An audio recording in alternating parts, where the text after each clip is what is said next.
High আসসালামু আলাইকুম everyone, আশা করি সবাই ভালো আছেন। আল্লাহর রহমতে আমিও ভালো আছি। আজকে আমি আপনাদের সাথে শেয়ার করব ওয়েদার ডিমান্ড রেসিপি। আজকে কিন্তু সারাদিন খুবই বৃষ্টি হচ্ছে চারপাশে, এত বৃষ্টি, তাই ভাবলাম আজকে এই বৃষ্টির মধ্যে ওয়েদার ডিমান্ড খাবার রান্না করি। আমি কি কি রান্না করলাম এবং কিভাবে রান্না করলাম পুরো ভিডিওটি আপনাদের সাথে শেয়ার করি। এখানে আমি মুগ ডালটা ভেজে ঠান্ডা করে নিয়েছি। এক ডালের মধ্যেই দিয়ে দিচ্ছি মসুর ডাল, তারপরে দিয়ে দিচ্ছি মাসকলার ডাল, আর এইখানে আমি ভাতের চাল আজকে ব্যবহার করব। এইখানে নাজিরশাল চাল ধুয়ে পরিষ্কার করে নিয়েছি, 4টা ডিম সিদ্ধ করে নিয়েছি, আলু কেটে নিয়েছি, আর ডালগুলো ভালো করে ধুয়ে পরিষ্কার করে নিয়েছি। এখন আমি একটা প্যানে দিয়ে দিচ্ছি সরিষার তেল। আজকের রান্নাটা কিন্তু আমি সরিষার তেল দিয়েই রান্না করব।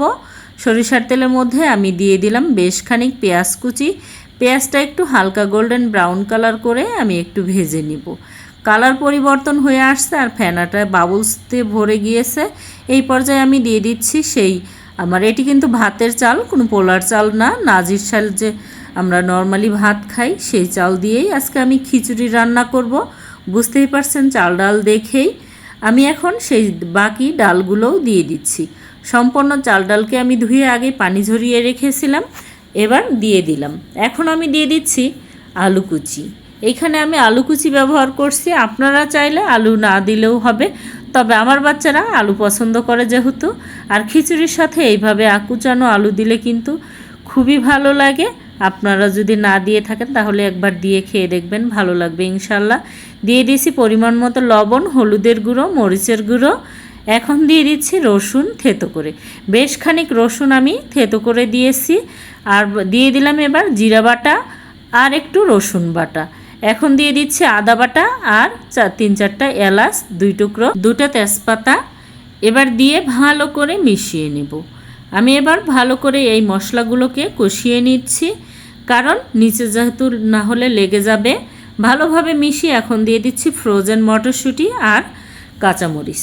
আমি মটরশুঁটিগুলোকে সিজনের সময় কিনে ডিপে রেখে দিয়েছিলাম, ডিপ ফ্রিজে। সেই মটরশুঁটিগুলোকে ধুয়ে আমি অ্যাড করে দিয়েছি। আর এখন দিয়ে দিচ্ছি কয়েকটা দারচিনি আর কয়েকটা লবঙ্গ। এ দিয়ে আবারও ভালোভাবে মিশিয়ে একদম চালটার কালার কিন্তু পরিবর্তন হয়ে আসছে, ভাজা হয়ে গিয়েছে। এখন আমি অ্যাড করে দিচ্ছি গরম পানি। এই রান্নাতে গরম পানি দিলে তাড়াতাড়ি বলক উঠে যায় এবং তাড়াতাড়ি সিদ্ধ হবে, আর রান্নাটা কিন্তু ভাতটা ঝরঝরা হয়ে যাবে। না হলে যদি আমি ঠান্ডা পানি দিতাম তো পুরোপুরি ঠান্ডা হয়ে আবার পানি গরম হতে হতে চালটা গলে যেত। যেহেতু নাজিরের চাল, এই চালটাতে বেশি সময় লাগে না, অল্প সময়ে রান্না হয়ে যায়, তাই গরম পানি দিলে তাড়াতাড়ি হয়ে যায়। এখন আমি একটা মরিচের বোটা, এটাকে সেই ছিদ্রটা সিলগালা করে দিলাম যাতে বাষ্পটা না বের হয়ে যায় আর ভাতটা তাড়াতাড়ি ফুটে যায় চালটা।